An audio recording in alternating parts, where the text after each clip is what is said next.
안녕하세요. 저는 황수진이라고 합니다. 저는 오늘부터 정법 가족들에게 정법 강의를 풀어서 좀 더 쉽게 전달하고자 합니다. 그래서 황수진의 정법 라디오 유튜브 채널을 시작했습니다. 정법을 공부하고 이해하는데 조금이나마 도움이 되기를 바랍니다. 그리고 구독과 좋아요는 제가 영상을 만드는데 많은 힘이 되어요. 그리고 댓글로 응원의 말씀도 부탁드려요. 오늘은 조금 특별한 이야기를 나눠볼까 합니다. 오늘은 정법 강의 중 기운과 인연에 관한 이야기입니다. 혹시 이런 경험 있으신가요? 분명 열심히 사는데 뭔가 자꾸 꼬이는 느낌. 반대로 어떤 사람은 별로 애쓰지 않는 것 같은데 술술 풀리는 것처럼 보이는 경우. 이게 단순히 운이나 재능의 차이일까요? 오늘은 그 비밀을 함께 풀어보려 합니다. 사람은 태어날 때 이미 정해진 기운을 가지고 옵니다. 정법에서는 이를 지기와 천기라 부릅니다. 지기는 사람과의 인연을 통해 받는 에너지, 천기는 진리를 통해 받는 깨달음의 에너지입니다. 여기 흥미로운 이야기가 하나 있습니다.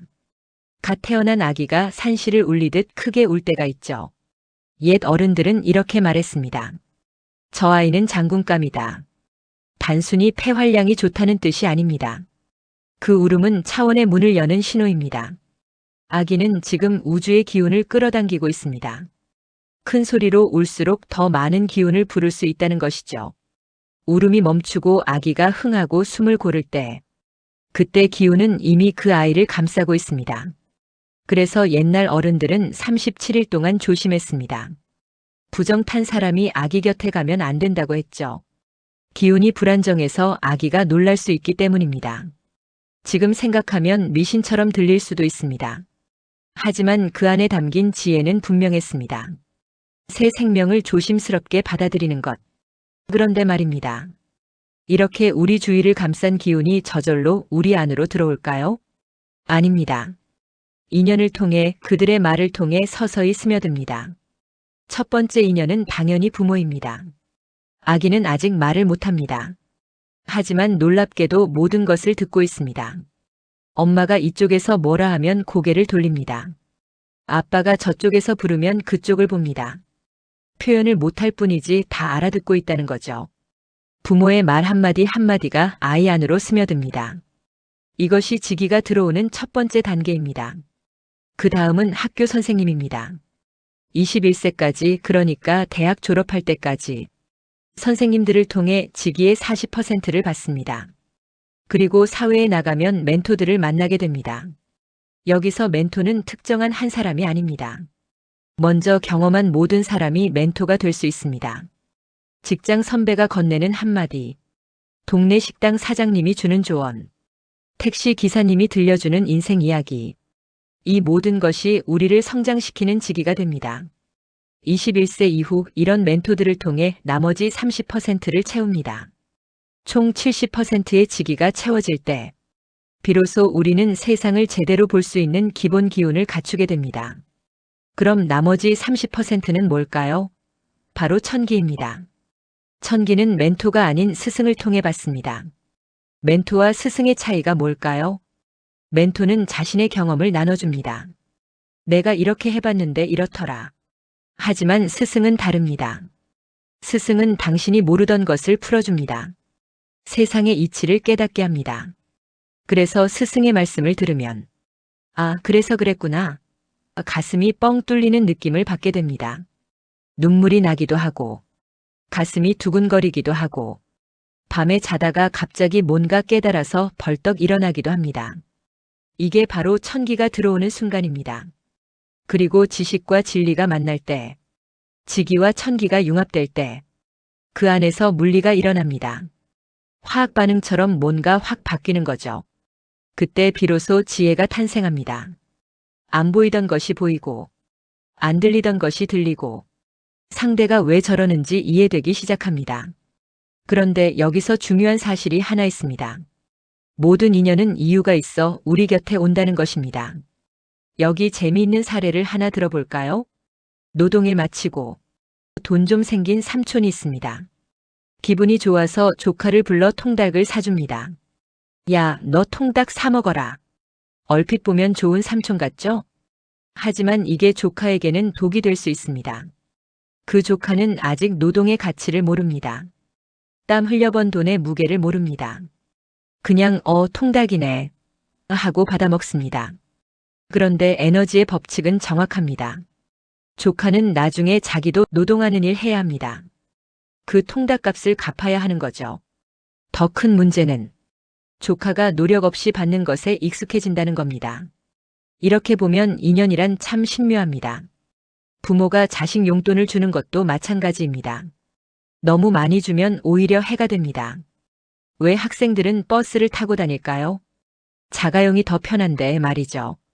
버스 안에도 공부가 있습니다. 새벽 버스에서 꾸벅꾸벅 졸고 있는 노동자들. 자리 안 비켜주고 딱 버티고 앉아있는 사람들. 임산부에게 자리 양보하는 따뜻한 사람들. 이 모든 것이 사회 공부입니다. 버스를 타고 다니며 이런 공부를 충분히 하면 그 다음에는 더 나은 조건이 찾아옵니다. 조금 더 편한 출근길, 조금 더 나은 환경. 이게 자연스러운 성장입니다. 그렇다면 이런 질문이 생길 수 있습니다. 가난하게 태어난 사람은 평생 가난하란 말인가요?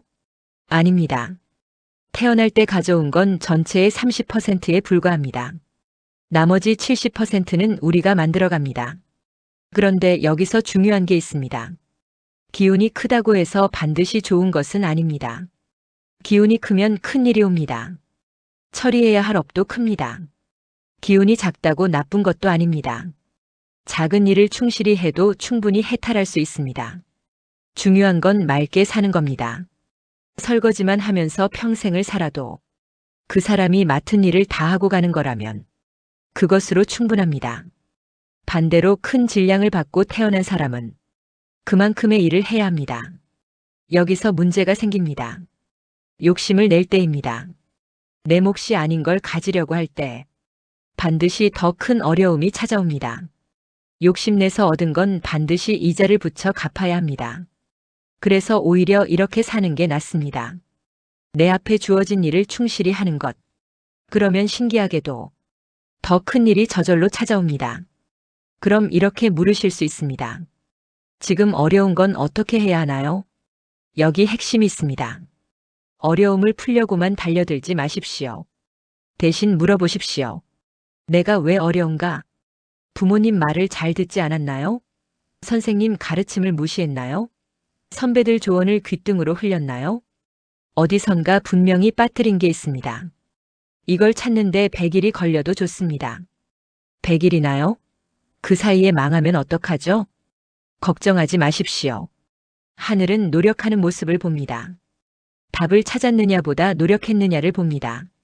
노력하는 과정에서 답은 못 찾더라도 다른 것들을 얻습니다. 내 성격의 문제점, 내가 놓치고 있던 것들, 진짜 중요한 가치들, 이런 것들이 하나씩 잡힙니다.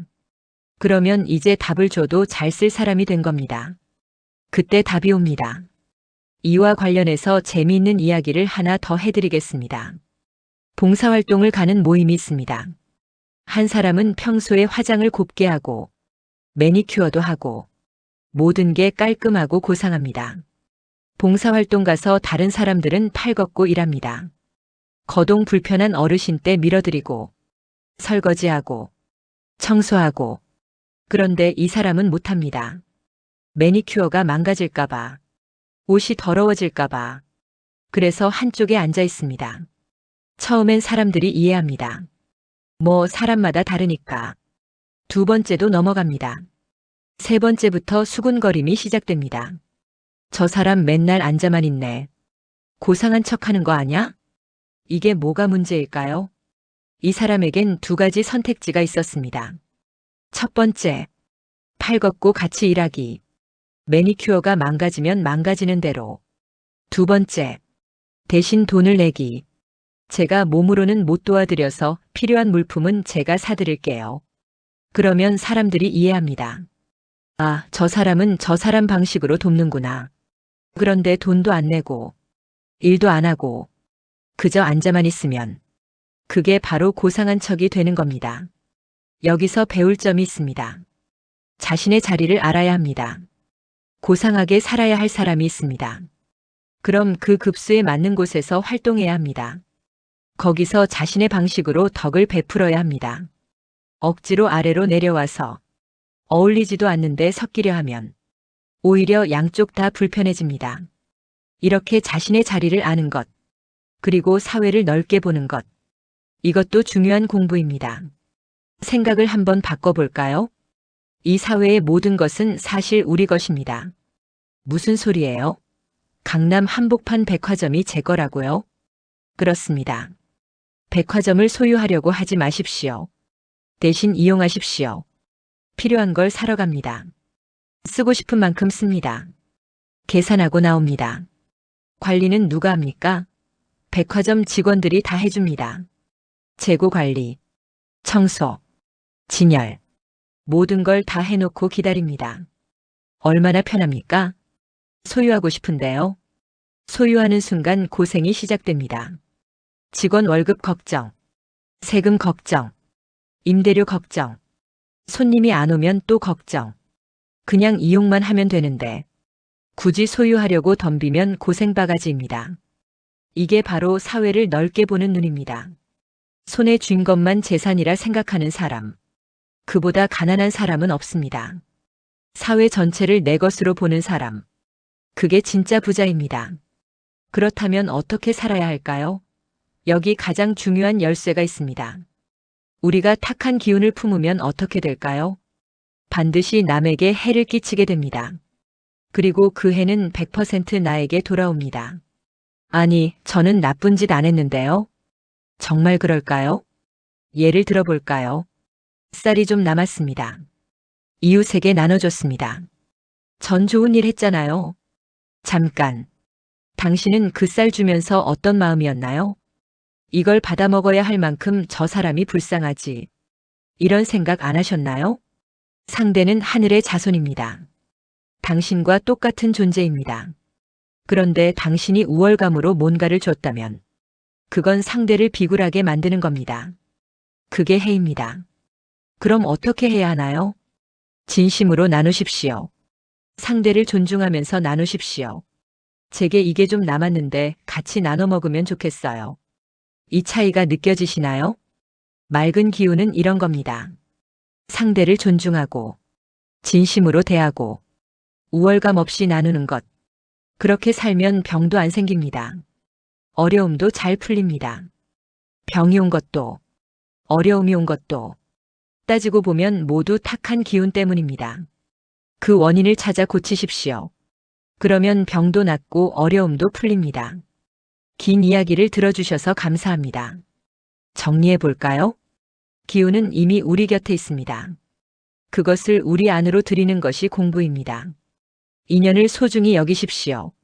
부모의 말, 선생님의 가르침, 선배의 조언, 심지어 나를 욕하는 사람까지 모두 나를 성장시키는 인연입니다.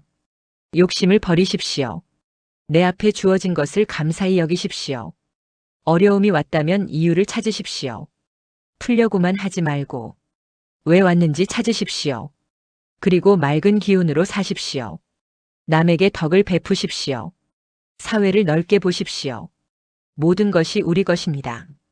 자신의 자리를 찾으십시오. 억지로 낮추지도, 억지로 올라가지도 마십시오.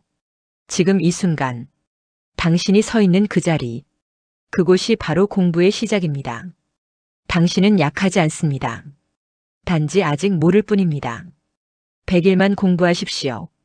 당신이 얼마나 달라졌는지 스스로 느끼게 될 겁니다. 그리고 다음 영상에서 또 만나 뵙기를 약속드립니다. 그때까지 안녕히 계십시오. 감사합니다.